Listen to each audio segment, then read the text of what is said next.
আজকে প্রথম দিনই পড়াতে আসছি, এমন কোনো কাজ করিও না যেন প্রথম দিনে আমার স্যান্ডেল ইউজ করতে হয়। না স্যার, আপনি আমার সাথে ভালো ব্যবহার করবেন, যাতে আপনার এই বাসায় প্রথম দিন শেষ দিন না হয়।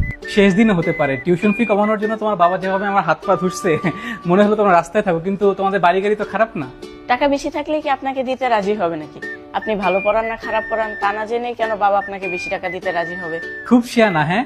তা পরিবারের এই অবস্থা কেন? নতুন টিচারের সামনে বাপ মা ঝগড়া করে, একদম ম্যানার নাই। ম্যানার তো আপনারও নেই। আপনি কেন স্টুডেন্টদের পারিবারিক বিষয় নাক গলাতে যাবেন? Mannerless teacher. সপ্তাহে 3 দিন আসবো, যখন ইচ্ছা তখন আসবো। তোমার চারাল বাপ যেন সময় নিয়ে কোনো ঝামেলা না করে। জি স্যার, এটা তো আপনার শ্বশুর বাড়ি, যখন খুশি তখন আসবেন আবার চলে যাবেন। এমন টিচার ঘাড় ধাক্কা দিয়ে আমার বাবাই বের করে দিবে। প্রথম দিন দেখা হয়ে খুব মেজাজ খারাপ হলো, আজকে অসুস্থ হয়ে যাও যেন নেক্সট এক সপ্তাহ তোমার চেহারা দেখতে না হয়। জি স্যার, আপনার সাথেও দেখা হয়ে আমার খুব বমি পাচ্ছিল। বাসায় যাওয়ার আগে হাত পা ভাঙুন এই কামনাই করি। আল্লাহ হাফিজ।